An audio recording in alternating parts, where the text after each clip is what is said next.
Bom dia! A paz do Senhor Jesus? Quem está feliz aqui diz amém. Quem está feliz aqui diz glória a Deus. Tá fraco, hein? Pode ser mais forte? Vamos lá. Quem está feliz aqui diz aleluia. Quem está feliz aqui diz glória a Deus. Quem está triste aqui diz amém. Ah, estão espertos, muito bom. Glória a Deus. Eu estou muito feliz de estar aqui com vocês durante esse dia, nesta manhã, separada por Deus. Estou muito honrada pelo convite da Keila Araújo, de estar me dando essa oportunidade de entrevistar pessoas tão especiais, com tanto conhecimento aqui, E eu sei que cada um aqui separou esse momento, esse dia, para estar aqui aprendendo, e não foi em vão a sua presença aqui. Eu quero dizer que antes de ser um encontro com autores, encontro com o Ministério Infantil, é um encontro com o Senhor Jesus. Aonde você tem reservado um tempo do seu dia onde poderíamos estar fazendo tantas coisas, Eu mesma deixei meus 2 bebês em casa. E estamos aqui para aprender a melhor servir com excelência. E a obra do Senhor deve ser feita dessa maneira. Eu sou a Sunamita, eu sou professora evangelista de crianças, sou membro da Igreja do Nazareno, em Anchieta, Pastor Cláudio, faço parte do grupo Lidere Crianças, sou professora do IMC, Instituto Ministério com Crianças, que o Caio já falou aqui para vocês. Quem aqui conhece o IMC? Levanta a mão. Muito bem. Quem aqui já foi aluno do IMC? Quem aqui vai ser aluno do IMC? Amém! Glória a Deus! Então, eu costumo dizer que ninguém sabe tanto que nunca possa aprender. A gente tem que estar sempre aprendendo, sempre disposto a aprender com as pessoas, com aquilo que Deus, as novidades, precisamos nos atualizar. Amém? Mais o quê? Faço parte também da JMMI, sou agente da salvação, aonde tive a oportunidade de conhecer a pastora Eloana, até difícil falar, pastora Eloana, e estou muito feliz por estar aqui com vocês. Sou a mamãe do Benício, de 2 anos, da Helena, de 1 ano, tá? E tem um canal, Fala Sunamita. Quem aqui conhece? Ai, ufa! Quem não conhece, vale a pena conhecer, tá bom? E, gente, quem aqui conhece o segredo da melancia? Quem aqui já fez a festa da melancia? Ainda não? Olha só. Então agora eu quero chamar aqui ela que já esteve, mas eu preciso fazer uma apresentação, Falei para ela ir lá para trás, vamos fazer uma apresentação. Ela, que é a fundadora do Grupo Lidere Crianças, do Instituto Ministério com Crianças, ela que tem uma vasta experiência com crianças e está aqui organizando esse evento todo aqui pra gente. A autora do livro O Segredo da Melancia, e se você não conhece, você precisa conhecer para contar para suas crianças esse segredo. Vou convidar aqui, vamos receber com fortes aplausos, a Keila Araújo!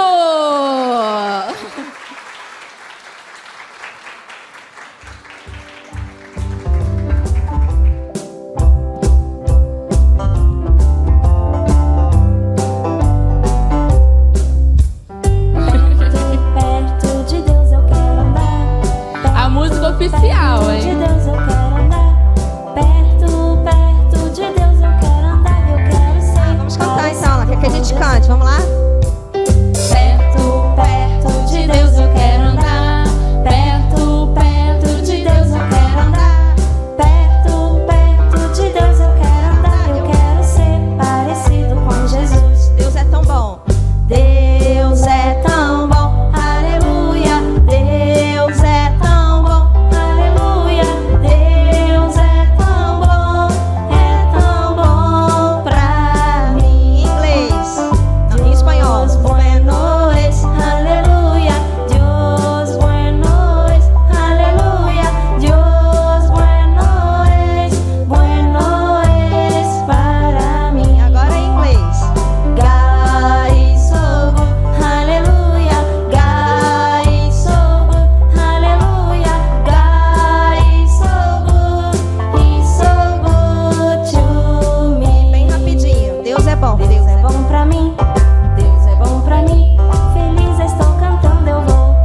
Vamos sentar.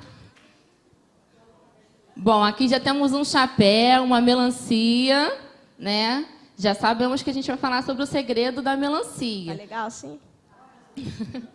Bom, eu estou aqui com os 2 livros da Keila. Quem já leu esse livro aqui? Lidere Crianças. Amém. Então, primeiramente, eu queria parabenizar a Keila por esses 2 livros. E eu preciso dizer a minha impressão. Gente, esse livro aqui é um livro maravilhoso. É um livro novo, mas base. Então, para o professor que está começando com o Ministério Infantil, vale muito a pena a leitura desse livro. Para o professor que já está no Ministério Infantil também, porque reforça, né, ferramentas, informações básicas, princípios básicos. E é um incentivo também, né, Keila, a liderar crianças. E vamos começar por ele, então? Então, Keila, a minha primeira pergunta. Olha, gente, a Keila já foi minha professora, né, na APEC. E para mim é uma honra muito grande estar aqui junto com a Keila. E eu queria perguntar para você, Keila, o seguinte: por que Lidere Crianças? O que começou primeiro? O que aconteceu primeiro? O livro Lidere Crianças ou o grupo Lidere Crianças? E de onde que surgiu essa ideia? Não, o título do livro veio depois. Na verdade, eu já estava escrevendo um livro. Desde 2010, eu comecei a escrever esse livro, só que o livro não tinha título. Os professores de literatura, de português, quando incentivam a gente a fazer uma redação, eles falam para a gente primeiro escrever e depois colocar o título. Eles dão um tema e você começa a escrever e, por último, vem o título. E foi dessa forma. Eu comecei a escrever, mas, na verdade, o título seria outro. Eu ia colocar... Inclusive, você falou isso. Eu queria falar algo de bases, porque o livro eu considero muito básico.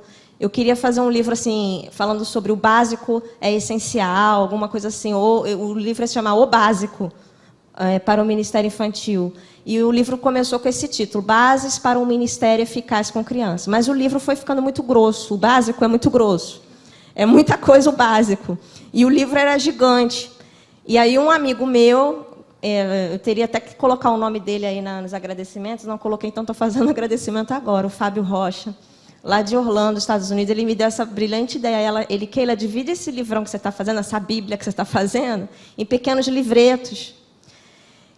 E aí surgiu a conferência Lidere Crianças, o grupo Lidere Crianças. Aí eu tive essa ideia. Eu vou pegar uma parte desse livro grandão, que vai se chamar Lidere Crianças, que é um incentivo para a igreja se sentir responsável pelas crianças. Aí nasceu o livro. E ele já está em qual edição? Segunda, né? Porque aí Segunda veio uma edição. outra capa. É uma outra capa. Se você tem a capa azul, é a mesma coisa. Essa capa azul aqui tem gente que está achando que é um segundo livro. É o mesmo, tá? Esse aqui é o primeiro e... Não fique chateado se você já tinha um outro, comprou esse. Dá para alguém. Bom, e no livro, a Keila ela conta um pouquinho sobre a trajetória dela com o Ministério Infantil, né? A Keila ela foi criada em um lar cristão. Hoje, nosso encontro aqui, a gente fala sobre educação cristã, né? Que envolve o ministério com crianças dentro da igreja, e nós, enquanto professores, e os pais também, né? Porque isso é um mandamento de Deus para os pais. E aí, a Keila tem essa experiência de um lar cristão. Inclusive, para quem não sabe, ela é filha de um casal missionário, pastor Antônio Jorge, Solange Araújo, que também tive o prazer e o privilégio de ser aluna. É um casal muito abençoado. Tiveram 20 anos, né, Keila, como missionários da APEC. E aí eu queria, Keila, que você falasse um pouco da sua experiência de conversão. Você disse que foi com 4 anos. Com 4 anos, você lembra de como foi esse momento? E como também, aproveitando a pergunta, né, como também foi o fato de ser filha de pais cristãos, ter nascido em berço evangélico? Porque os seus pais também foram grandes influenciadores para o seu ministério hoje, né? Sim, eu sempre gosto de lembrar disso, da influência dos pais, e dos meus pais particularmente, mas os meus pais nunca me incentivaram a ser famosa no meio gospel, que é o que está acontecendo, e um anseio muito grande, às vezes, das pessoas do Ministério Infantil. O pessoal está muito ansioso com isso. né, de ganhar curtidas ou seguidores. Eu nem sou a top do pessoal de fama. Eu tenho uma certa relevância. Algumas pessoas me conhecem, mas não por isso. O Caio falou bem aqui de eu colher frutos de um trabalho que nem é meu. Às vezes eu colho frutos ainda do trabalho do meu pai. E um cristão autêntico, o que é um cristão autêntico? Simples, servo, evangelista, paga suas contas. E quando eu tive algum desejo disso, porque era uma criança impulsiva, uma criança cheia de vontade, que precisei ser bem controlada pelos meus pais, corrigida, disciplinada. Quando eu tinha algum indício disso, eu era muito disciplinada. Então, meus pais nunca me estimularam a isso que está acontecendo, mas eles me estimularam à vida cristã autêntica. Então, é necessário falar isso. É necessário falar isso, porque às vezes algumas pessoas pensam que houve estímulo dos meus pais a isso, ou também que foi fácil para mim também ter uma certa relevância, porque já tive... Não, meu pai, ele... Hoje em dia eu entendo que ele foi usado por Deus e foi sábio. Mas tudo que ele pôde fazer para me tirar disso, ele fez. Eu, com 17 anos de idade, já tinha terminado o 2º grau colegial, eu entrei para o seminário teológico, meu pai fez de tudo para eu sair do seminário teológico. E eu não estava entendendo por que meu pai estava fazendo isso, se eu tinha certeza do meu chamado. E meu pai fez muitas perguntas, pegou no meu pé, porque ele queria saber qual era a real motivação. Ele falou, por que você vai entrar num seminário teológico? Eu já tinha entrado, já tinha feito matrícula, já estava estudando. E ele disse, me perguntou, e eu falei, porque eu quero estudar a Bíblia. Ele falou, você vai para a escola bíblica dominical. Eu falei, mas não, eu quero estudar mais, você pode estudar mais em casa. Eu falei, não, mas eu quero mais. E ele ficou questionando e perguntando o tempo todo. E quando ele era o professor da PEC e tal, que eu queria fazer alguma coisa, ele não deixava eu fazer. Então, houve esse cuidado dele. Hoje eu entendo que ele estava tendo cuidado, me mostrando que é algo muito sério, que é algo apenas para pessoas chamadas, que o preço a ser pago é alto, que é sacrifício, não é estrelismo, não é subir num palco, cantar e aparecer. É um preço que é pago, e ele queria me mostrar isso por trás, os bastidores, o sofrimento de uma pessoa que está seguindo a Jesus, né? Um sofrimento de uma pessoa que está exercendo um chamado. Não é porque ela quer isso, é porque ela está obedecendo. Então, isso foi a influência dos meus pais na minha vida. Eu fui entendendo isso, né? Eu me converti com 4 anos de idade. Eu tenho uma irmã mais velha. E a minha irmã mais velha, que é 1 ano só mais velha que eu, você tem 2 filhos assim, né, de 1 aninho só de idade. A minha irmã mais velha era muito calma, muito doce. E eu era uma criança bem assim, agitada. E eu brigava muito com a minha irmã mais velha. Eu batia nela, beliscava, eu gritava. E isso ajudou, né? Porque eu sabia que eu fazia essas coisas. E quando os meus pais pregavam o evangelho, porque eles são evangelistas, é pregar o evangelho. E na minha casa tinha culto doméstico. E eu lembro como se fosse hoje. Eu lembro da minha vida a partir dos 3 anos de idade. Então, assim, com 3 anos de idade, às vezes, a partir do momento que você lembra, talvez seja ali a sua idade da razão. Cada um tem o seu momento. As crianças hoje estão muito mais estimuladas, isso começa muito cedo. Então, eu com 3 anos de idade, eu creio que eu já era uma criança consciente. Porque eu tenho lembranças desses momentos. Eu lembro de coisas quando eu tinha 3 anos de idade. Os meus pais dizem que eles só lembram da vida dele a partir dos 7 anos de idade. Quer dizer, talvez ali foi a idade da razão deles, mas comigo, 3 anos. A minha irmã mais velha, ela lembra de coisas de quando ela tinha 2 anos. Ela lembra do meu aniversário de 1 aninho, quando ela tinha 2, ela lembra. Então, cada pessoa tem o seu momento. Então, com 3 anos de idade para cá, eu lembro de tudo. Eu não lembro quando eu tinha 2, 1 ano, eu não lembro.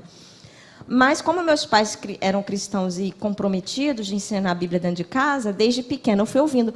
Com 4 anos de idade, eu reconheci meu pecado. Eu criei que Jesus era o único que podia salvar, com o entendimento. Já tinha entendido todas as verdades fundamentais, e eu disse sim para Jesus que eu queria que ele fosse meu salvador, daqueles pecados que eu sabia que eu cometia contra a minha irmã. Era o único pecado que eu cometia. Era a minha irmã mais velha, que era o problema da minha vida, era ela. Era o ciúme, né, que tem do irmão mais novo, eu acho. E a partir daquele momento, realmente, eu mudei isso daí. Que eu tinha com a minha irmã. E meus pais também confirmam que foi naquele momento ali que eu recebi Jesus. Minha mãe era professora das crianças na igreja que meu pai pastoreava. O meu pai sempre foi pastor, mas sempre preocupado com as crianças. Então, ele sempre também dava aula, tanto na igreja para crianças como em casa. E foram os dois que me levaram a Cristo. Com 5 anos de idade, a minha irmã, eu tinha 5, a minha irmã mais velha foi batizada na igreja, porque ela também tinha crido em Jesus, com entendimento. Eu queria ser batizada também, mas na minha igreja só podia crianças com 7 anos. Então, eu esperei até os 7 para batizar. E eu lembro até hoje do dia do meu batismo. Meu pai me batizou na Igreja Batista. Eu fui aceita como membro da igreja. E, a partir de então, só o crescimento espiritual. Aos 9 anos de idade, eu li a Bíblia toda, porque o meu pai era professor dos juniores, e eu tinha 9 anos, e eu queria, na verdade, agradar meu pai. Sempre tive essa coisa com ele de amá-lo profundamente. Ele é digno desse amor, ele é uma pessoa muito alegre, muito simpática. Então, eu queria agradar. Quando ele propôs que a gente lesse o livro de Salmos, eu falei, se nenhum aluno lê o livro de Salmos, coitado do meu papai, né, que pediu para a gente ler o livro de Salmos. Então, eu lia para chegar na escola bíblica e falar para ele que uma aluna, pelo menos, tinha lido. E não dava outra, ninguém tinha lido, não. Mas eu lia tudo para motivar ele. Não, pai, continua, que tá bom, tá maravilhoso. Eu li o livro de Salmos todo, e aí meu pai me desafiou. Ele, você leu o livro de Salmos todo, que tal você começar do Gênesis e ler tudo? E aí eu li tudo, né, a Bíblia, e aí foram momentos, então, esse momento de ler a Bíblia toda, depois o momento da consagração, depois o chamado para trabalhar criança, aí são vários momentos, mas a conversão foi ali aos 4 anos de idade, graças a Deus, glória a Deus. Amém. Excelente. E a gente vê que muitos missionários, pessoas que são chamadas, realmente vocacionadas, estão fazendo um ministério com excelência, são chamadas desde a infância, né? E a gente vê aqui a Keila comprovando, né, que uma criança de 4 anos pode sim aceitar Jesus, porque parece uma coisa assim, para os nossos pares, óbvia, né? Criança pode sim aceitar Jesus, mas muita gente não acredita ainda. E isso é uma coisa que nós precisamos bater na tecla, tanto assim com as nossas crianças, né, mas com a igreja como toda, né? E você fala bastante do papel da igreja e da visão da igreja no seu livro. Só mais uma pontuação que eu queria colocar aqui na fala da Keila, a importância do papel dos pais, né? Então, assim, o pai, que é um missionário, evangelista, ele também teve o cuidado na questão de ajudar a filha, acredito que as 3, porque as 3 são diferentes, né? Cada um com sua vocação, de descobrir o seu chamado, descobrir a sua vocação. E isso é algo assim que é muito importante. É o que Deus ele nos ensina quando nos instrui, quando fala aos pais que precisamos ensinar a criança no caminho, né? Muito, muito bom. E a questão também do amor. Aquela fazer porque amava o pai, porque queria agradar. E muitas vezes a criança ela faz porque ela ama, porque ela quer agradar. E olha só qual é a consequência disso, né? Maravilhosa. E aí eu queria perguntar para você, Keila, o seguinte. Logo na introdução do seu livro, você fala que se a gente quiser deixar um legado e uma marca no mundo, devemos amar e influenciar as crianças. Por quê? Porque, primeiro, não precisa ser crente para entender essa frase. Eu acho que o não crente entende a relevância da criança, porque ela você deixa um legado ali. Acho que a pessoa que nem tem a ajuda de Deus, ela não é crente, ela entende isso superficialmente. Nós que temos a vida espiritual, temos essa comunhão com Deus, podemos entender ainda mais, no sentido de que a criança foi criada por Deus, então existe um propósito espiritual nisso. O porquê da criança, né? Por que crianças no mundo? Por que Deus inventou isso? Tudo que Deus faz tem propósito, não foi à toa que Ele inventou essa fase do desenvolvimento humano, que cada um de nós pudéssemos passar pela infância. O próprio Senhor Jesus também passou por esse período. E quando a gente se torna adulto, a criança continua exercendo um papel na nossa formação de quem nós devemos ser. nós cristãos, aí Jesus dá vários ensinos do porquê da presença das crianças, da participação delas, e não só dessa criança servir para a gente como exemplo, que muita gente entende assim, mas a criança ser um desafio para nós, ser um campo para a gente trabalhar, uma responsabilidade nossa, que eu gosto muito mais de bater nesta tecla, porque eu acho que a pessoa entende a criança é exemplar, a criança tem características que a gente deve imitar. Eu acho que as pessoas já entenderam isso. Falta um pouco mais entender que criança é compromisso nosso, é responsabilidade nossa. O futuro depende delas, mas elas dependem de nós. E a gente tem responsabilidade agora com elas. A infância passa rápido, né? Então, por que se você quer deixar uma marca e você quer deixar um legado duradouro, você deve amar e influenciar crianças por causa disso, né? O Brasil é um país cheio de criança, você deve ter criança na sua casa, na sua família. Então, não tem como um brasileiro dar uma desculpa de que não teve criança para influenciar. Eu não tive oportunidade porque no meu país não tem criança, no meu bairro não tem criança, no meu prédio não tem criança. Não, é uma realidade nossa. Nós podemos, nós brasileiros estamos com tudo na mão para a gente levantar uma nova geração. Tem muitas crianças no Brasil. O Brasil é cheio de crianças. Eu não tenho filhos, mas tem criança na minha família, tem criança no prédio que eu moro, tem criança na cidade de Niterói, aqui no Rio, tem criança na igreja onde eu sirvo. Então, eu posso contribuir para uma nova geração se levantar. O crente tem que entender isso. E para ele influenciar as crianças, ele tem que amar as crianças. Ele tem que amar as crianças. Então, tem pessoas que estão achando que podem não amar as crianças e ficar por isso mesmo. Eu não gosto de criança e pronto. Não, você precisa orar por isso e consertar. Porque se você não fosse crente, tudo bem, mas você, sendo filho de Deus, você tem que entender a questão espiritual envolvida nisso. Precisamos deixar um legado duradouro e influenciar as crianças agora. Então, eu acho que é isso que é a frase. Por que evangelizar crianças? E por que o ministério com crianças é o ministério mais estratégico para o reino de Deus? Evangelizar criança é o objetivo principal do Ministério com Criança. É a frase do Sam Doert, do livro dele, Por que evangelizar crianças. E enquanto você estava falando, eu estava pensando aqui, tudo isso que a gente está falando, essa bandeira que a gente levanta tem base teológica, nós não estamos falando uma opinião, uma coisa que a gente acha. Quando falamos aqui, tem muitas pessoas que ainda não acreditam que uma criança de 4 anos pode se converter. Porém, não é questão de achismo, é uma questão de base, fundamento bíblico, teológico e de experiência. Quando eu afirmo que recebi Jesus com 4 anos, porque eu recebi Jesus com 4 anos, eu não recebi outra vez de novo. Então, ou eu recebi naquele momento, ou eu não tenho Jesus até hoje. Como é a experiência de muitos homens e mulheres de fé que falam, eu recebi Jesus com 5 anos de idade. Ou foi naquela idade ou não foi ainda. E nós estamos falando de grandes homens e mulheres de fé. Pessoas que contribuem, que produzem para o reino.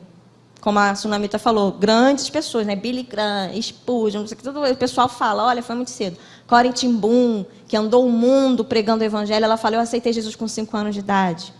O Hudson Taylor, que foi citado aqui, pioneiro na China, levou o evangelho para a China, ele recebeu Jesus com 5 anos de idade.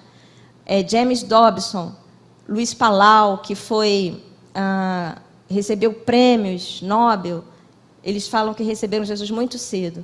Então, a experiência confirma, temos a base bíblica. Só tem o achismo das pessoas de achar que não.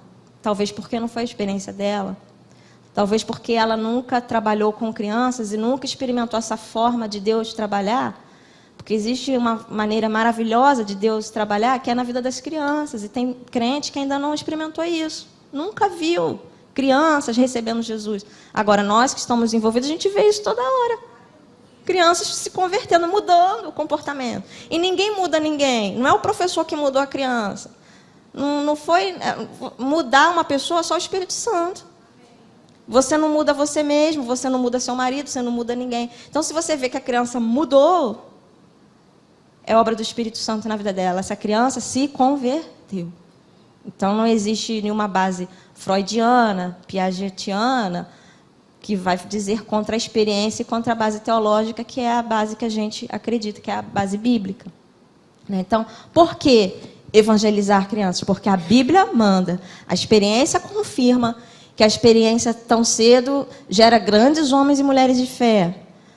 Porque evangelizar crianças é a base para um ministério infantil frutífero, onde você vai motivar pessoas a trabalharem com crianças, se você mostrar que a motivação é essa. Porque tem gente ainda que acha que ministério infantil é tomar conta das crianças ou fazer muito trabalho manual, ou muita dinâmica, muita coisa assim, e tem gente que não se identifica com isso. Então, deixa o ministério infantil para lá, porque não reconhece que ali é um trabalho sério de evangelização e discipulado.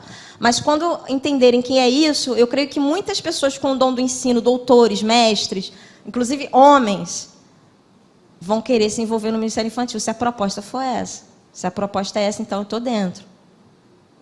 Então, por isso que tem que evangelizar crianças, por causa delas, porque a natureza espiritual delas exige que ela seja evangelizada. É uma criança que precisa de Deus, pecadora, porque a Bíblia diz, porque isso vai motivar pessoas a trabalhar com crianças. Se a proposta é essa, de evangelizar, então eu estou dentro.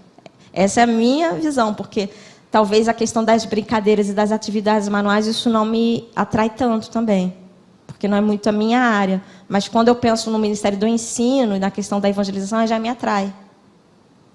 Eu posso até colocar um chapéu desse, que eu acho feio isso, acho ridículo. Mas se for para evangelizar, uma criança eu ponho, entendeu? Está entendendo o meu estilo, minha personalidade, entendeu? Tem pessoas que gostam e ficam bem. Eu não gosto, eu não acho que eu fico bem. Mas se for para evangelizar uma criança, a gente se veste até de, sei lá o quê, não vou falar nada para não ou então não dá ideia. Não vou falar para não dar ideia. Bom, qual é a importância do treinamento de líderes para o ministério infantil? Fundamental. Inclusive, recentemente, eu estou muito feliz com algo que Deus fez através da vida da Mônica Coropes, porque foi aberta a primeira turma de pós-graduação em Ministério com Criança. Isso é relevante demais. Mais tarde, nós vamos colher o fruto disso, porque ganha uma visibilidade, porque ainda o ministério é subestimado, tá?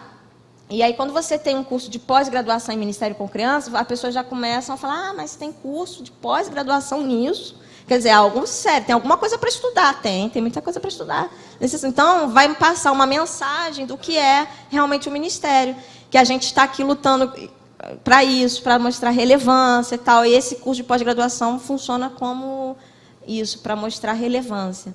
Então, o treinamento de líderes é fundamental, porque se as pessoas não também entenderem que as pessoas que estão ali são líderes, são pessoas com habilidades, são pessoas que poderiam estar servindo em qualquer área da igreja. Mas elas estão lá, servindo a Deus entre as crianças. A gente precisa passar essa mensagem. Eu faço questão de passar essa mensagem, mesmo que sem falar, sem abrir minha boca. Eu gosto de mostrar para as pessoas que eu não sou aquela menininha que estou ali porque gosto de criança. Eu estou ali porque eu tenho segurança de saber que fui chamada para estar ali. Que eu tenho um conhecimento bíblico que vai ajudar as crianças. Eu estou ali só porque confio que Deus me chamou e que Deus pode fazer muitas coisas na vida da criança através de mim. Se fosse por mim mesmo eu ir lá só voluntário, eu não teria essa coragem. Tem gente que tem essa coragem de ir sem saber do chamado de Deus, sem se preparar, sem estudar. Então, o preparo de líderes para esse ministério é muito importante. Para ter um trabalho bom com as crianças, tem 3 bases fundamentais, que é a base teológica, que é isso que nós estamos falando de base teológica, entender os fundamentos, do porquê evangelizar crianças e tal. Tem a base pedagógica, metodológica, técnica, que é essencial. Por quê? Tem muitos líderes de crianças que têm toda a sua filosofia correta, têm a sua teologia correta, eles são bons teólogos, têm a filosofia correta, bons professores, porém falta a parte técnica com a criança. Estão me entendendo? Então, algumas igrejas já estão entendendo a relevância do ministério infantil, estão contratando pastores para o ministério infantil. A pessoa é um pastor, ele é um homem de Deus, ele tem teologia e ele tem pedagogia, ele é um bom professor, porém falta a parte técnica. Ele sabe que é importante a criança memorizar um versículo, mas como a criança vai memorizar um versículo? Esse como que é a parte técnica, é muito importante. Por isso, a importância do treinamento de líderes para um ministério com crianças. Tudo bem que você é um bom cristão, você dá testemunho, você tem vida devocional. É uma parte do preparo. Porque o preparo é uma coisa complexa. São várias coisas que a gente pode definir que uma pessoa é preparada para o ministério infantil. Ele tem vida com Deus, preparado espiritualmente, ele tem um preparo técnico, é disso que nós estamos falando. Então, o IMC e tal, trabalha essa parte técnica do professor. Como que você vai ensinar a Bíblia? Como que você vai cantar com as crianças? O como. E a terceira base é a prática. Precisa da prática também. Não adianta nada a pessoa ter uma base teológica, uma base pedagógica, metodológica, técnica, mas ela não tem a prática com as crianças. Precisa ter a prática. Então, são as 3 bases para um líder de criança. Isso é treinamento. Prática também, são vários tipos de prática. Prática supervisionada, que você faz em treinamento. Você precisa fazer uma prática supervisionada, com alguém mais experiente falando para você, corrigindo, tal. E a prática sem supervisão, que é você lá com as crianças. Então, esse treinamento de líderes é essencial, tem que ter. Reunião semanal dos professores, treinamento, técnica, prática supervisionada. Muito bom. E aí, pegando até o gancho com a sua resposta, tem uma outra pergunta que é o seguinte. Na página 24, você fala assim: antes de fazer a vontade de Deus, precisamos conhecê-la. E aí eu queria perguntar, como saber que é da vontade de Deus que a gente trabalhe com crianças? Tem muito líder que tem essa dúvida, que está trabalhando com criança porque recebeu um convite, caiu de paraquedas, mas não sabe ainda qual é o chamado dele. A vontade de Deus, quando eu falo nesse livro aí eu vou citar o outro livro do Sandort também, Obediência à Visão Celestial. Eu gosto muito de falar com os líderes em treinamento sobre isso. Existe uma forma de Deus trabalhar. E quando a gente serve a Ele, nós somos súditos nesse reino, existe um rei que governa e nós temos que submeter e obedecer. Quando a gente foi chamado para uma missão, e aqui no nosso caso, trabalho com crianças, nossa missão específica, existe uma maneira que Deus trabalha. Não é da nossa maneira, não é do nosso jeito.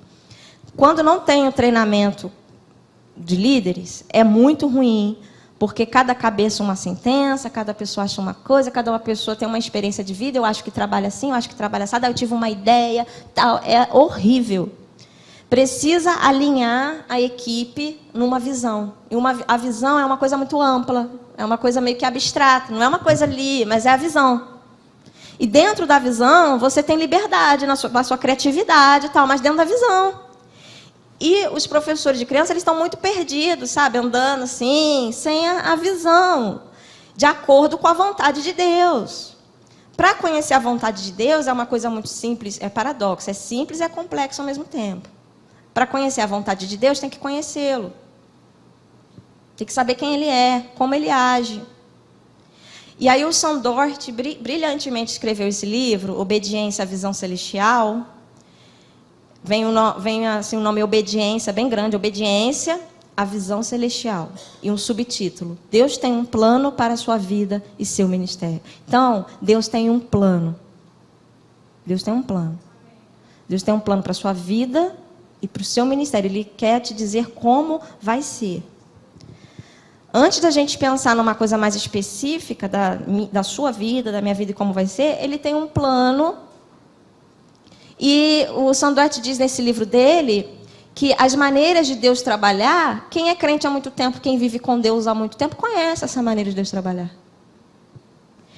E você também andando com Deus há muito tempo e crescendo com Deus, não precisa ser muito tempo, mas você amadureceu rápido. Tem gente que converteu ano passado e está maduro. Crianças que se convertem no início do ano, já estão mais maduras do que muito adulto que está na igreja há muito tempo. Você caminhando com Deus, você conhece a maneira dele de trabalhar, a maneira dele de fazer, e você conhece o diabo também, como ele age. Não é assim? A gente sabe quando o diabo está fazendo alguma coisa, está trabalhando. Então, isso vai dando essa maturidade para a gente sabe qual é a vontade de Deus para a gente trabalhar. Então, por isso que eu acredito muito no treinamento de professores, porque no treinamento de professores, o professor também ele cresce ali no conhecimento de Deus. São experiências com Deus que vai fazer ele conhecer Deus, quem Ele é e como age, e isso se torna uma coisa muito prática no ministério. Por isso que a espiritualidade do líder, a vida devocional dele é fundamental, porque conhecendo a Deus, você muda a sua prática e você alinha, e você está alinhado com a outra pessoa que também conhece a Deus, e você comunica com a pessoa no olhar. Agora, tem pessoas que estão viajando muito na maionese, e atrapalha bastante. E a pessoa é crente também, mas ela não está alinhada com a visão. Conhece pouco a Deus. E está deixando essa natureza dela, que é terrível, nossa natureza pecaminosa, horrível, influenciar o trabalho. E cheio de, eu acho isso. E o líder está falando, e ele pensa assim, o líder acha, ele acha uma coisa, só que eu acho outra. Eu também tenho que ser respeitado. E a pessoa não está entendendo que ela está totalmente sem noção e fora da vontade de Deus. Então, é disso que nós estamos falando, que antes de fazer a vontade de Deus, porque a pessoa está crente que está... Porque ela está ali voluntária e servindo, eu estou fazendo a vontade de Deus, porque estou aqui voluntário, servindo. Você não está servindo. Porque a Bíblia diz que tem que ser obreiro aprovado. Não é só ser um obreiro, não é só trabalhar. Então, tem pessoas que trabalham, suam a camisa, trabalham muito, porém estão reprovados, estão trabalhando errado. Por isso que é necessário conhecer a vontade de Deus antes de querer fazer essa vontade de Deus. Amém. A maioria dos líderes hoje de crianças preferem usar um currículo pronto. E fora isso, ainda tem a galera do Ctrl-C, Ctrl-V, né? Hoje com as redes sociais, o WhatsApp aí, então assim, vou pregar. Irmã, eu tenho um tema, vou pregar, me ajuda. Aí alguém vai lá, coloca a historinha pronta, né? E a pessoa vai lá e reproduz aquilo. E aí, no livro, você fala que você fala sobre o material da PEC, né, que você utiliza, coloca como referência, e você diz o seguinte, que o professor, o líder, precisa pensar, planejar e avaliar como se fosse elaborador do material. Ou seja, mesmo que você pegue um material, como, por exemplo, o material da PEC, ainda assim, você tem que pensar, planejar e avaliar como se você fosse elaborador daquele material. E hoje, isso não está acontecendo. Ainda, principalmente com aqueles que não utilizam o material como referência, como esses que você passou aqui, que o Caio citou aqui. Tem muito material, né, mas nem todos eles têm base teológica correta. E eu queria fazer a pergunta: como fazer isso com essa geração de tios copia e cola? Como você orienta? Então, está acontecendo demais, é triste. É bem legal esse tópico. Porque, assim, fala um pouco disso aí no livro que você está comentando. É necessário você pegar um bom material. E aí, no livro eu falo, e eu indico os livros da PEC, de material com criança, aquelas lições bíblicas em cartazes, e você, a partir deste bom material que você pode confiar, porque é evangelístico, é cristocêntrico, e a PEC também tem muito material bom de crescimento espiritual. Cadernos de lições que falam dos primeiros cristãos, que falam do Velho Testamento, com muito ensino para a conduta, enfim. São materiais muito bons. E você, como uma pessoa pensante... E uma pessoa que foi chamado, você não é um robô, você não é um ímpio que não tem direção de Deus, você tem direção de Deus. É muito bom você pegar esse bom material e dar uma mexida nele de acordo com a sua realidade. Às vezes trocou o tema, porque a PEC às vezes coloca no manual dela um nome que eu não gosto daquele nome. Cada um...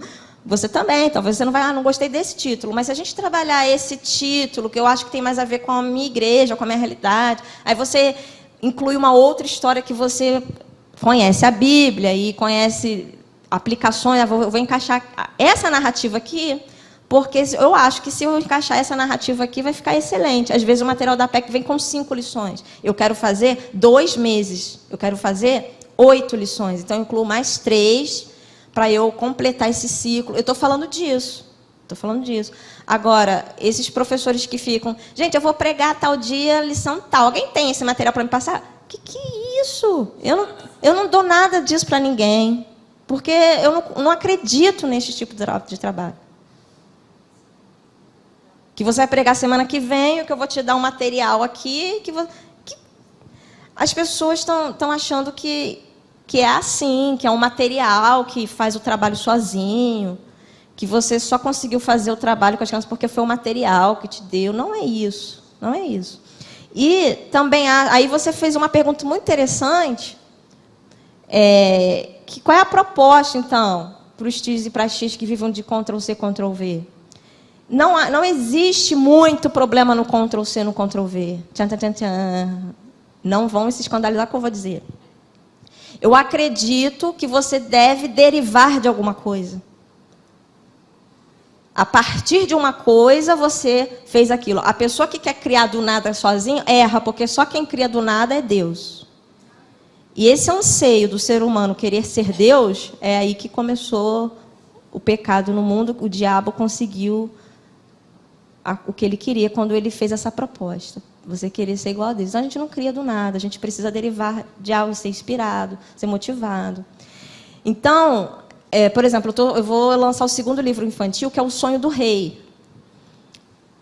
Comecei a planejar e ficou claro para mim, na minha mente, o que é o tema O Sonho do Rei, o início, o meio e como que conclui. Porém, no meio da coisa, eu vou incluindo lições da PEC que eu usei ali aqui e conclui para mim o que é esse tema O Sonho do Rei. E você vai vendo uma coisa ali, e vai concluindo. Vocês estão entendendo o que eu estou dizendo?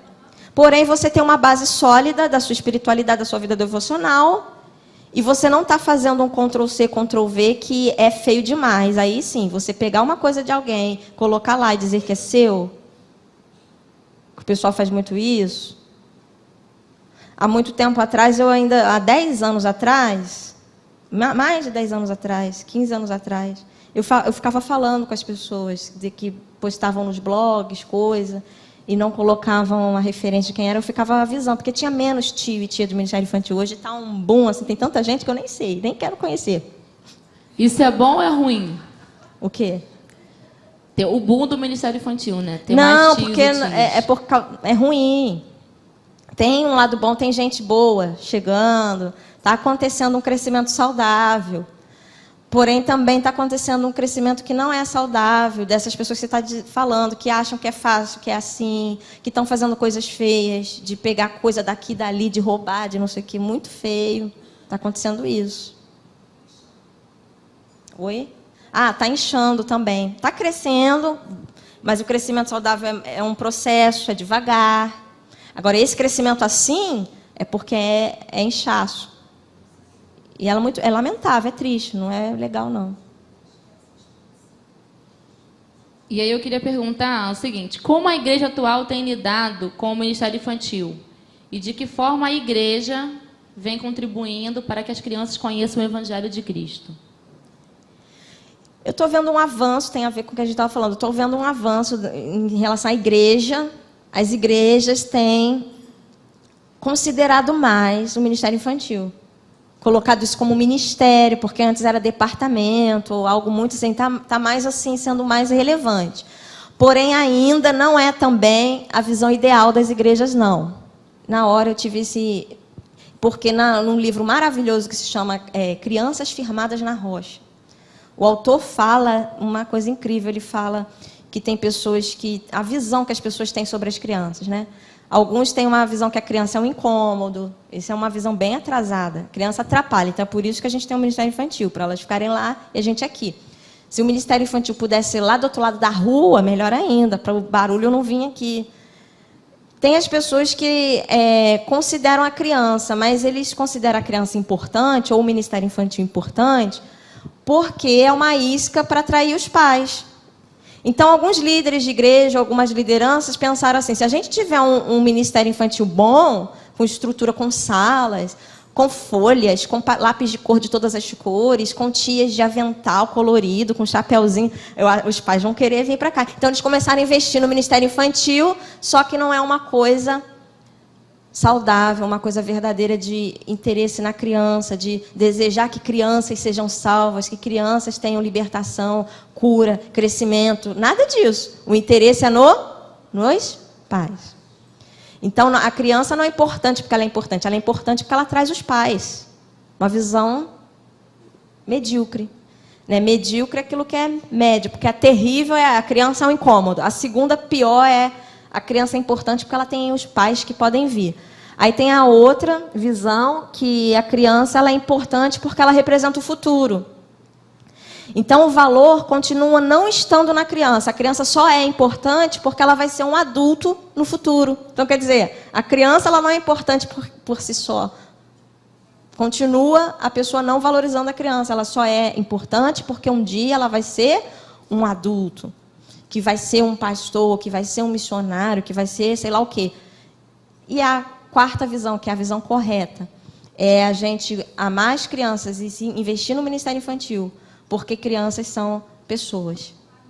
Ou você acha que a criança é um incômodo, ou você acha que a criança é um instrumento para ganhar os pais, ou você acha que a criança é importante porque um dia ela vai ser um adulto, ou você acha que a criança é importante porque ela é uma pessoa, um ser humano.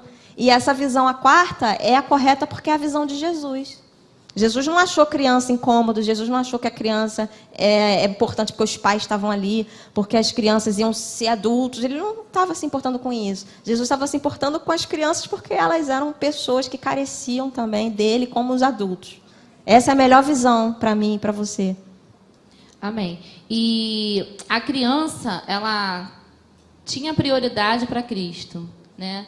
E para as igrejas, a gente vê que ainda é um assunto secundário, como você colocou aí. Até tinha colocado essa pergunta, porque no seu livro você fala das igrejas que usam o Ministério Infantil como isca, né?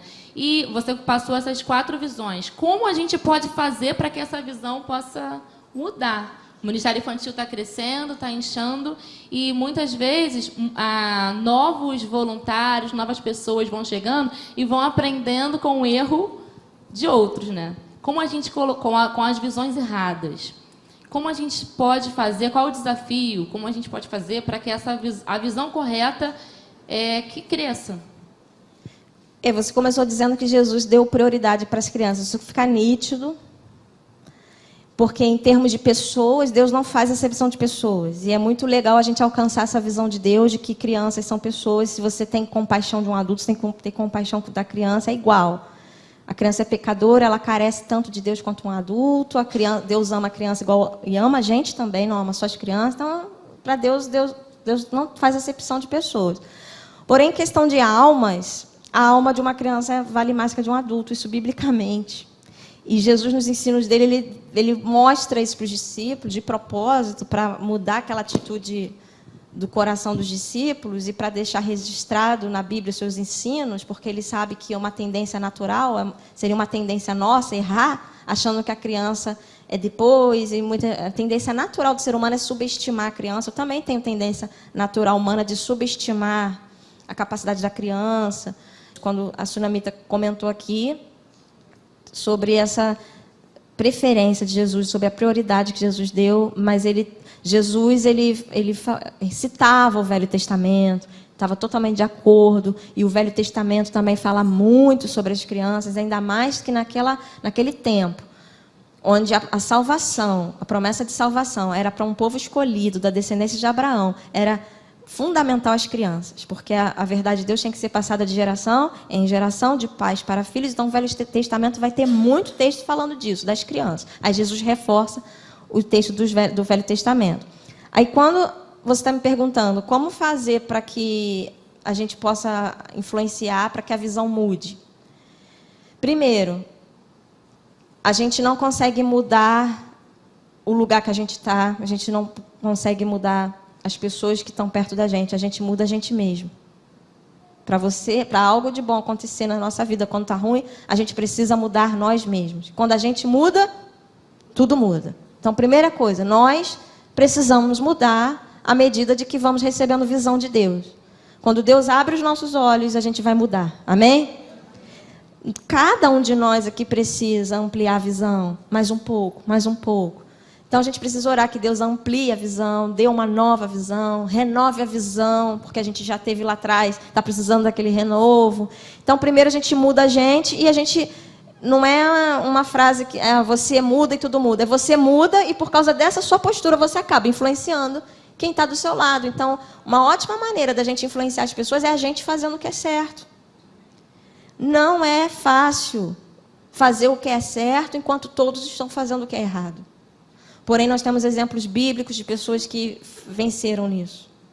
Viveram não só dentro da igreja, tal, mas numa sociedade inteira, onde todo mundo está fazendo o que era errado e eles estavam fazendo o que era certo. Noé, entre tantos outros, todo mundo está fazendo errado. Eu vou fazer o que é certo. Daniel teve essa postura. E a Bíblia, então, nos chama para isso. A gente vive numa sociedade corrompida, de pecado e tal. Nós somos diferentes. Mas dentro da igreja também, em relação às crianças, as pessoas estão errando. Eu vou fazer o que é certo. Não só de considerar as crianças, de amar as crianças, de me disponibilizar para dar aula para as crianças. Mas a minha aula também vai ser correta. A minha aula vai ser a melhor. Vai ser com planejamento, vai ser com oração, vai ser com lágrimas. E quando eu mudo, tudo muda. Porque a minha aula foi maravilhosa. E outras pessoas vão observar, porque também tem muita gente querendo mudar. Tem muita gente querendo fazer o que é certo, só que as pessoas precisam de líderes. As pessoas precisam olhar para alguém, se inspirar, ser motivado. Então, quem faz primeiro, às vezes é porque está sendo chamado para liderar. Vai você na frente e faz, e depois você vai ter as pessoas que estão te seguindo. E liderança é isso, é influência. Se você tem pessoas te seguindo, isso é uma liderança que Deus está te dando. E é dom, é presente. Presente a gente não arranca, a gente não pede, presente a gente ganha. Deus está te dando um dom da liderança, Ele está te entregando isso na sua mão, um presente. Vai lá e lidera, vai na frente.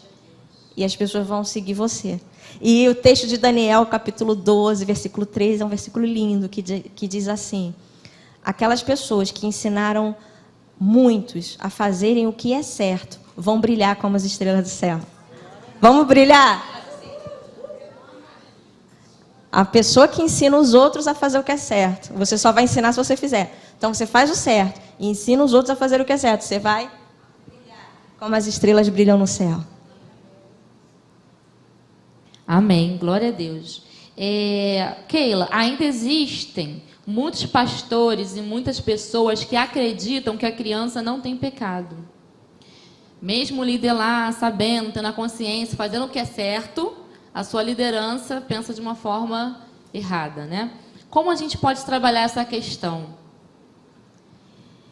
Eu acho que aos poucos a verdade ela vai aparecendo. A gente está vivendo uma era hoje digital que a verdade aparece. Hoje a questão da internet fica muito mais fácil a verdade chegar, e isso está colaborando para o fim dos tempos, que a Bíblia diz que quando a verdade chegar em todos os lugares, chegará ao fim, Jesus vai voltar.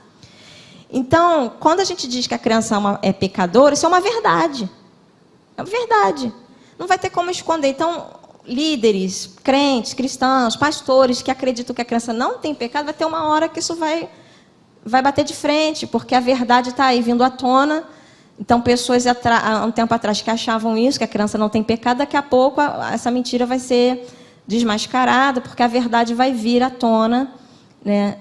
E uma maneira de trabalhar com seus líderes e pastores, porque até pouco tempo atrás, muitos pastores e líderes nem falavam desse assunto, hoje em dia está se falando mais. É bom você dar os livros com base teológica para os seus pastores, para os seus líderes, porque grandes teólogos respeitados falaram sobre esse assunto. Então, não é o Brasil que está descobrindo esse assunto.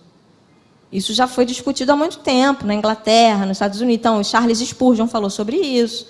Você conversa com um teólogo, você tem que falar coisas relevantes para ele respeitar o que você está falando. Então, cita Charles Spurgeon. Olha, dá um livro do Charles Spurgeon, Pescadores de Crianças, orientações práticas para falar de Jesus às crianças. Olha o que Charles Spurgeon falou. Então, com as pessoas que são catedráticos, que são estudados, você tem que ir com essa coisa da fundamentação bíblica, literatura, com base teológica, e citar Charles Spurgeon, Moody, falar dessas pessoas respeitadas para você ter abertura. Eu fiz isso com meus pastores há tempo atrás. Hoje em dia, eles estão ótimos, mas há um tempo atrás eles tinham insegurança em relação a esse assunto. Meu pastor, Vander Gomes, da PIB do Recreio, maravilhoso. Ele é um dos pastores mais relevantes da denominação batista. Eu dei livros para ele, conversei com ele sobre esse assunto no gabinete pastoral. Antes de a gente conversar com o pastor, a gente ora. E entreguei livros para ele.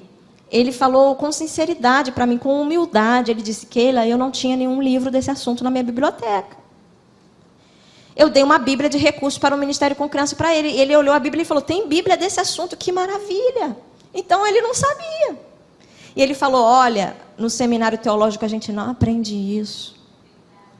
Ele começou a pensar ali. E ele foi professor do seminário teológico batista também. E ele falou, a gente não fala desse assunto. Quer dizer, se os líderes não estão estudando isso, não falam desse assunto, então a gente vai ter que ir por fora, né, e ir trazendo para os nossos pastores essas informações, que eu creio que se o seu pastor tiver humildade e maturidade, ele vai aceitar os livros, né, vai ler, vai aceitar os livros e vai abençoar o seu ministério, porque ele vê que você tá capacitado, você está lendo os livros, inclusive você está levando informação para ele.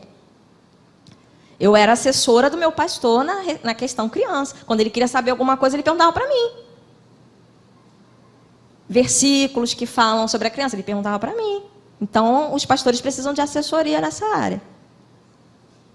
Excelente. E a gente precisa ter sabedoria, né, e estratégia para alcançar o coração também dos nossos pastores. E presentear é uma ótima estratégia. Eu mesma já também tive a oportunidade de presentear pastores. E assim, nosso tempo está finalizando. Eu tenho mais uma pergunta aqui para você. É o seguinte: qual é o seu posicionamento sobre culto infantil?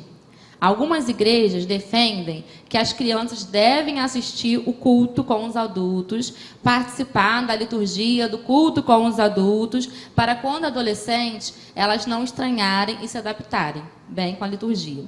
Outras defendem que a criança deve sair do templo e ter um espaço para ela na linguagem dela. Em algumas situações, acaba tornando uma igreja dentro da igreja. E aí a criança cresce e, quando adolescente, não consegue se adaptar na igreja. O que você pensa sobre isso?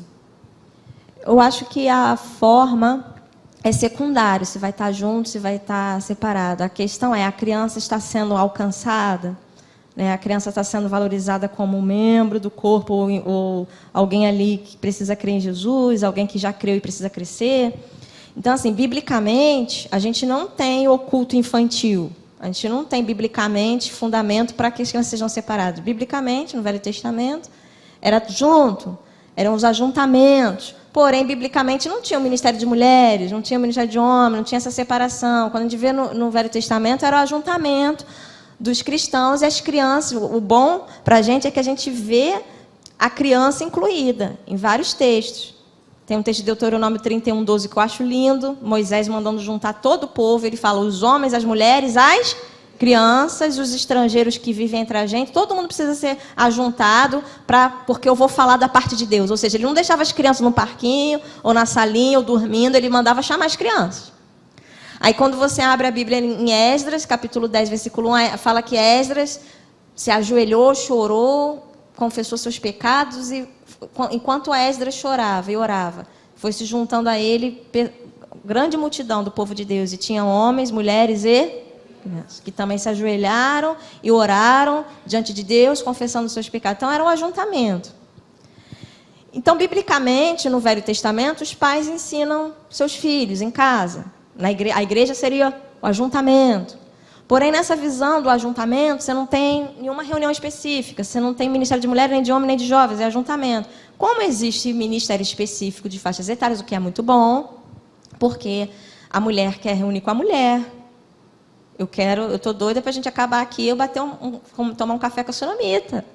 Eu queria ficar lá tomando um café com a pastora Eloana, porque tem essa identificação, essa necessidade. Não. Os homens, muitas vezes, eles querem que a mulher dele vai fazer outra coisa para ele bater um papo com o homem. Sim ou não? E jovem quer ficar perto de jovem. As crianças, se elas ficarem só com os pais dentro do culto, elas não vão fazer amizade com as outras crianças, estão me entendendo? Então, é muito bom o ajuntamento das crianças no paralelo, desde que a criança também lá esteja recebendo o alimento e tudo que ela precisa da parte de Deus. Uma mensagem evangelística, aquela criança que não recebeu Jesus ainda. A mensagem de crescimento daquela criança. Então, se for no paralelo e está no alto nível, né, professores qualificados, planejamento, tudo, porque para o adulto tem que ter alto nível. Não vai pregar para os adultos aqui uma pessoa que não conhece a Bíblia, que não estudou, que não orou. Então, se for no paralelo, mas equiparado, ótimo, muito bom para as crianças, porque faz amizade com as outras crianças, muito bom. Então, o culto infantil, em paralelo, só é ruim quando as pessoas chamam de culto infantil, mas aí você vai lá, não é culto infantil. As pessoas chamam de cultinho, aí você vai lá, não é cultinho, nem cultão, nem culto. É o ajuntamento das crianças fazendo bagunça. Você vai lá, ou as crianças estão lá fazendo uma atividade, pintando alguma coisa, ou amassando massinha, e elas não estão prestando culto. A palavra não está sendo pregada. Não está tendo desafio para o coração dessas crianças mudarem o comportamento. Então, não é culto. As crianças saíram para fazer uma outra atividade. Aí eu sou contra, era melhor ter ficado com os pais, para poder ouvir também um pouco da verdade. Então, acho que a postura em relação a culto infantil é essa. Ou as crianças estão junto dos pais, ou elas estão no paralelo, recebendo na mesma profundidade, no mesmo compromisso, a mesma palavra que os adultos receberiam. Uma pessoa que poderia pregar para os adultos está lá ensinando para elas. Aí é top. Show. E tem uma idade assim apropriada, na sua opinião? Até que idade a criança poderia ficar no culto infantil? Tem igrejas que praticam até 10, 11, entendi. 12, 14. Entendi. E aí, quando o adolescente vai para o culto, né, dos adultos, é totalmente diferente. Aí sente aquele choque. Alguns até saem. Mas eu acho que o cristão, ele se adapta a qualquer tipo de culto. Talvez não houve conversão nesse adolescente, nessa criança que... eu só gosto daquele tipo de culto. O cristão, ele entende que o culto é diferente, mas o culto é meu para Deus, não depende... Então, o problema é outro, mais profundo, quando aconteceu isso daí. Tá? Quando a criança não pode sair porque ela não vai acostumar com esse tipo de culto. É meio estranho isso para mim. Não entendo essa maneira de pensar que a pessoa está tendo. Não dá para entender. A pessoa que teve um culto infantil, e esse culto infantil é bíblico, evangelista, cristocêntrico, recebeu Jesus, ela vai depois, ela entende que ele não é mais uma criança, então ele vai participar do culto de adultos e é um culto normal, como o culto infantil. Eu acho que se acontecer isso daí, o problema é outro, não desse problema. Isso é o sintoma. Né? O problema, isso aí é outro problema, que houve a falta de conversão, então. Certo. Porque a pessoa achando que o culto é para ela, tem que agradar ela. Isso é um sintoma o sintoma, né? E aqui ela fala muito sobre essa questão. A gente fala de vários problemas do ministério infantil e ela coloca uma lista ali que é mais sintoma do que problema. Muito interessante. Bom, a gente está aqui conversando, se deixasse a gente ficaria o dia inteiro, né? Porque aquela tem muita coisa, muita experiência para passar aqui para a gente. Sempre muito bom conversar com você. Mas a gente vai ter que finalizar, né? Mas antes de finalizar, eu queria que você contasse para a gente o segredo da melancia, porque tem gente aqui que não conhece.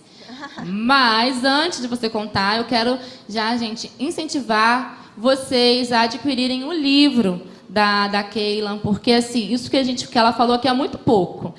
Por trás dessas páginas aqui, desse livro, parece fininho, né? Mas ele tem muito conteúdo, muito relevante, e acho que realmente vale muito a pena você ter esse livro, você presentear seus líderes, seus pastores, né? Porque até a questão de visão também, a gente que é voluntário, que trabalha, professor, às vezes o líder é aquele que tem o cargo, né? Nem sempre chamado para estar ali, às vezes a opinião diverge um pouquinho, então a gente precisa ter estratégias, né? Direcionamento e obediência, ser um obreiro aprovado.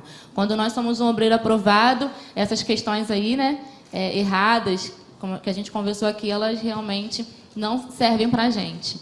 Então, começando fazendo a diferença. Então, quero incentivar muito vocês a adquirirem esse livro. E agora a Keila vai contar para a gente o segredo da melancia. Vocês querem ouvir o segredo da melancia? Sim ou não? Então tá, com você. Então, esse livro aqui, eu acho 2 segredos da melancia, não é um só. Quem já leu o livro, talvez agora pode entender do que eu estou dizendo. Eu acho muito bom a gente poder usar a melancia numa dinâmica, numa proposta dinâmica para as crianças, para ensinar a Trindade. A gente, através de uma melancia, a gente ensina para a criança Deus Pai, Deus Filho, Deus Espírito Santo de uma maneira incrível. E, ao mesmo tempo, a melancia é a única fruta que reúne essas 5 cores que nos ajudam a explicar o plano da salvação para alguém. Pode ser um adulto, uma criança. E nós que somos cristãos precisamos nos tornar mais habilidosos na comunicação do Evangelho. Precisa facilitar para os nossos ouvintes. Precisa tornar fácil que eles entendam o plano de salvação. Então, tudo é válido. As cores, uma melancia, outra fruta, ou você usar os seus dedos da mão. Inclusive, eu gosto muito desse método de evangelizar uma pessoa com os dedos da mão. É fantástico. Eu fiz um vídeo e coloquei no YouTube esse método dos dedos, que o meu pai gosta muito de usar o método dos dedos. Os professores de criança começaram a amar muito o método das cores. E parece que agora eles amaram, adoraram esse negócio da melancia. Está todo mundo assim, surtado com a coisa da melancia. E eu tive essa ideia porque lá na igreja do Recreio, a gente sempre queria fazer o Super 5. Todo início do ano a gente fazia o Super 5. Porque a gente fez uma vez e foi muito bom em termos de resultado, tanto na vida das crianças como na vida da equipe. Porque o Super 5 é um programa totalmente evangelístico, são só doutrinas bíblicas fundamentais que você está ensinando ali para as crianças. A gente não está falando de nenhum personagem da Bíblia, a gente não está trabalhando Davi, a gente não está trabalhando Paulo, a gente não está trabalhando o rei Josias, a gente não está trabalhando um personagem. O foco é o plano da salvação. Então, é um programa que tem que acontecer dentro das igrejas. E a gente, com a equipe, resolveu que todo ano nós faríamos Super 5, por vários motivos. Porque tem criança nova chegando, que precisa ser evangelizada. Crianças crentes precisam treinar o plano da salvação. Nossos professores precisam ser evangelistas, precisam conhecer o plano. Então, o Super 5 ele é muito eficaz para resolver nossos problemas de ministério infantil. E a gente estava fazendo temáticas, que sempre no final, depois de trabalhar essa temática, a gente encerra com uma festa. Em um desses anos que a gente fez o Super 5, veio essa ideia de fazer a festa da melancia, porque eu vi na internet uma festa da melancia, tudo decorado, e eu vi muitos objetos na festa que tinham justamente as cores do plano. Eu falei, gente, tem as cores do plano nessa festa, mas é da melancia. Só que era uma festa de gente não crente, era só uma festa da melancia, não sei se era da Magali, ou se tem também uma outra... Eu já andava com a Mônica, inventei esse negócio de melancia, eu sou a Magali agora, né? Aí eu vi festa de Magali, eu falei, eu vou ser a Magali agora, que eu vou ser dupla com a Mônica. E a gente propôs para o pessoal da equipe, vamos fazer a festa da melancia? Vamos. Aí foi fantástico. Através da melancia, falando para as crianças por que a gente escolheu essa fruta, porque ela traz esse plano, e recapitulamos com as crianças tudo que as crianças tinham aprendido. Numa outra oportunidade, eu fiz uma viagem para Goiânia, visitar uma igreja que tinha um trabalho relevante com crianças. Eles alcançavam 18 mil crianças na cidade de Goiânia, através de células e tal. E fui lá conhecer essa igreja. E eles estavam fazendo um acampamento com as crianças, um encontro com Deus, um outro lugar afastado, e eu fui lá. E aí tinham várias palestrantes para as crianças. Uma palestrante, usou uma melancia para fazer uma dinâmica com as crianças para ensinar a Trindade, ou para ensinar o Espírito Santo. E ali eu falei, gente, que legal, ela está usando a melancia para ensinar isso. Eu falei, na próxima festa da melancia eu vou trazer esse enfoque que ela trouxe, que eu não tinha percebido. E aí a gente fez outra festa da melancia, colocando isso. E depois, num outro ano, outra festa da melancia, colocando mais uma verdade. Então, foi criando uma coisa. E aí a gente sempre coloca no Facebook, tal, a festa. Muitas pessoas começaram a entrar em contato comigo, me perguntando qual é o enredo, qual é o esboço, qual é o sentido dessa festa da melancia. E aí eu ia, no começo, atendendo um por um, falando, olha, faz o Super 5 primeiro, porque a festa da melancia é uma proposta para encerrar. Aí falei para, sei lá, um monte de gente. E aí eu falei, gente, eu não aguento mais falar para essas pessoas. Isso, eu vou escrever. E aí saiu um livro que ficou fácil para a criança ler. E aí o livro foi feito para as crianças lerem com imagens, né, que a criança gosta de ver figuras. Então, um livro para a criança ler. Porém, serve para os professores que querem fazer a festa da melancia, usar como esboço da mensagem o livro, toda a filosofia ali da melancia, ensinando Deus Pai através da melancia inteira, Deus Filho é o pedaço da melancia, que é muito interessante, não dá para eu falar tudo agora. A questão do pecado, que ficou bem interessante na melancia, o suco da melancia, que lembra Deus, porque em Efésios diz que a gente tem que se encher do Espírito, então a gente convida as crianças a se encherem do suco da melancia, né, representando esse ficar cheio do Espírito. Então é uma proposta de um programa que você pode fazer com as crianças. Mas nos Estados Unidos, na década de 90, uma pessoa tinha escrito O Segredo da Melancia e publicou material pela PEC dos Estados Unidos, O Segredo da Melancia. Mas esse material não chegou no Brasil. E eu nunca tinha visto esse material. Olha que meu pai foi missionário da PEC durante 20 anos, mas eu nunca tinha visto esse material, O Segredo da Melancia.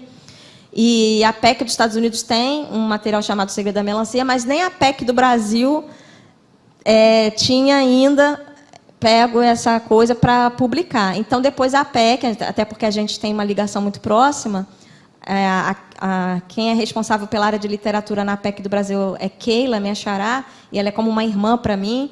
A gente já conversou sobre isso, no caso da PEC, pegar o livro O Segredo da Melancia e passar a publicar, não pela editora Albatroz, mas ser publicado pela editora PEC. E aí, nas edições mais novas, eu coloquei aqui, né, baseado num material feito por uma pessoa chamada Sam Butcher, nos Estados Unidos, tinha tido essa ideia também das cores. Só não tinha colocado a questão da trindade e outras coisas. Então, eu escrevi de uma forma, ela escreveu de outra forma, e eu escrevi essa parte da trindade também, que ela não tinha escrito. Então, é um material novo, e eu queria comentar isso, que tem a ver. Às vezes você cria uma coisa e outra pessoa cria depois de você igual, mas não que a pessoa te copiou. Ela teve uma ideia que parece com a sua. Ou, às vezes, você teve uma ideia e você acha que você teve uma ideia brilhante, mas já teve uma outra pessoa que também teve essa mesma ideia. Isso acontece, baseado naquele assunto que a gente estava falando, do Ctrl-C, Ctrl-V, acontece que você teve uma ideia, mas milhares, centenas de pessoas tiveram a mesma ideia que você em outro lugar do mundo. Então, a gente também nem pode ficar muito se gabando, se honrando, quando a gente tem uma ideia, porque a única pessoa que cria do nada é Deus. Mesmo que você ache que você criou do nada, porque você nunca viu aquilo em lugar nenhum, tenha quase certeza que talvez lá no Japão, na Índia, alguém teve uma ideia igual a você. Então, não fica se achando assim, eu criei isso. Então, acontece isso. Às vezes, você não pode, na maldade, pegar uma coisa de alguém e falar que é seu, porque isso é roubo. E o crente precisa aprender isso, porque lá no mundo as pessoas já sabem que isso é errado. Dentro da igreja as pessoas não sabem que isso é errado. E as pessoas falam que eu sou boazinha, eu peguei para poder divulgar no reino. Eu postei no WhatsApp para poder divulgar no reino, porque o reino... Sei. Porque você é muito bonzinho, muito boazinho, e você só está ajudando no reino. Você sabe muito bem de onde veio isso daí. Põe os créditos. Põe os créditos para a pessoa. Por favor. Porque lá no mundo, as pessoas, às vezes, quando a Bíblia diz que os filhos das trevas são mais prudentes que os filhos da luz, é em relação a isso também, que os filhos das trevas são mais prudentes que os filhos da luz em relação a isso. Porque lá no mundo, as pessoas falam assim, se eu fizer uma coisa errada, vão me esculachar aqui. Mas na igreja as pessoas falam assim, ninguém vai me esculachar se eu fizer isso, então eu vou fazer. Enquanto não me derem uma bronca, eu vou fazendo. E se quando me derem uma bronca, eu falo que, eu não sabia. O crente faz isso. Então, já que esse encontro aqui é encontro com autores do Ministério Infantil, a gente deveria orar por esse assunto do Ministério Infantil. Está acontecendo muito isso. De roubo, de crédito, de não sei o que, está uma coisa ridícula, eu nem sei direito, eu só sei que tem, eu não sei o que é não, gente. Mas as pessoas estão dizendo que está acontecendo isso, tá? E o Alexandre vai colocar ali a música do tio Abdai, do Jardim de Deus. Ele compôs a música O Segredo da Melancia. Aí você pode apresentar aí o segredo pra gente. A música, põe a música dele. Não sei se vocês vão achar legal ou não. Ele fez, eu ouvi umas 10 vezes. A música que ele me mandou. Em João 3,16 aprendi uma lição. Com as cores descobri o plano da salvação. Com amarelo e preto, vermelho, branco e verde, da tua palavra eu tenho sede. E eu quero crescer e aprender cada vez mais sobre o meu Jesus, que é meu Deus, meu Rei e Pai. Hoje vejo teu amor até numa melancia, por isso eu te agradeço todo dia.